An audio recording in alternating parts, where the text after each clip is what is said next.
morning, Rabbi.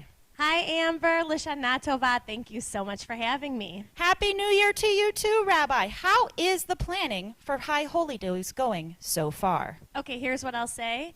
Shofar, show good. No, but seriously, things are moving along, and I am really looking forward to welcoming all of you. I expect that we will have a whale of a good time. Rabbi, we are so looking forward to seeing you too. I've been getting some questions, and I wondered if you wouldn't mind answering them. Of course. Marvelous. Sandy from Evanston writes, where are services going to be this year? Sandy from Evanston, that's a great question. So we are going to have some services online only, and some services that will be both outdoors and also streamed online. So our young family and family services will continue to be outside, and we are offering some new services for adults to accommodate that need as well. So, Rabbi, if I could ask you a small follow-up to that, what is the difference between the family and the young family service? Great. So young families basically means families who have very young children, children who aren't yet able or proficient at reading. So think like babies to 6, 7 years old. You get to be the judge for your own family of who counts for that. And of course, siblings and parents and grandparents and aunts and uncles, everyone is welcome as long as they register. That young family service is going to be interactive. There will be different stations with interactive activities. There will be life-size props. There will be some fun singing, and everyone will get a goodie bag as well. That sounds fantastic. Rabbi, you did mention that that's going to be outside at Evanston Township High School. What happens if it rains?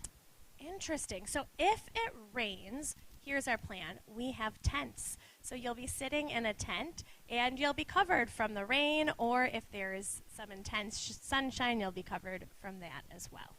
That sounds like a great plan. Here's another question from Marcia in Skokie. Marcia writes, what exactly is this Rosh Hashanah afternoon service? It seems to me that it's new. That is a really interesting and wonderful question. So here is the story. We know that some of you were understandably disappointed when we announced that we felt it was the safest thing to do to move our adult services to be primarily streaming only.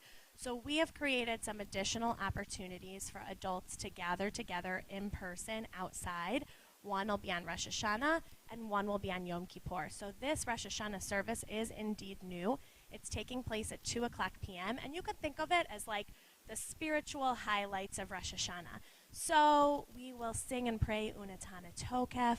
We'll sing Avinu Malkeinu. We'll get to hear the shofar blasts in person, and you will get to meet and greet your TBI community in person outside. Also, that experience will be streamed as well for anybody who feels more comfortable watching at home.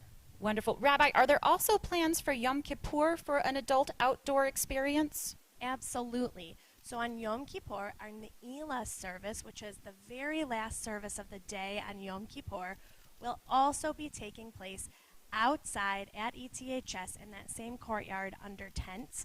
It is called for 5 o'clock p.m., which is earlier than we normally start Ne'ilah.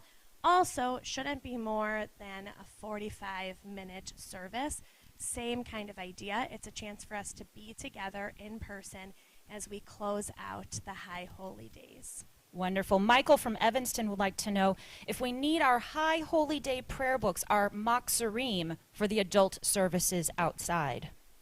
Good thought and good question. The answer is yes. If you're coming for those adult experiences, bring your machzor with you. We'll certainly be using them. Wonderful. Our last question is actually from Eileen of Wichita. Eileen would like to know, is Tashlich still happening?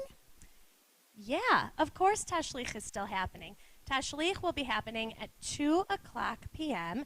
on Wednesday, the second day of Rosh Hashanah. We'll meet here at TBI at 2 o'clock p.m. and then we'll walk over to our usual spot. I wonder if you wanted to ask me one more question, though, about the proper attire for those outdoor services. Oh, apologies. Shirley from Lincolnwood would be very annoyed with me. Shirley from Lincolnwood would like to know what actually is the appropriate attire for those outdoor services. I'm so glad that you asked. So the appropriate attire for the outdoor services is weather appropriate attire. Though the outdoor courtyard, though it is under tents, it is a grass ground. So you should certainly wear the appropriate shoes, and they should be weather appropriate shoes, and you should wear weather appropriate clothing as well. We still want to look respectable. It is still the high holy days, but we should be comfortable and certainly dress for the weather. Fantastic, Rabbi. Rabbi, thank you so much for being willing to take the time to answer our viewers' questions. We look forward to a healthy 5782 with our TBI community. Thank you for tuning in to WTBI 5782. From ELUL to ELUL, we've got you covered. Back to you in the studio, Rebecca.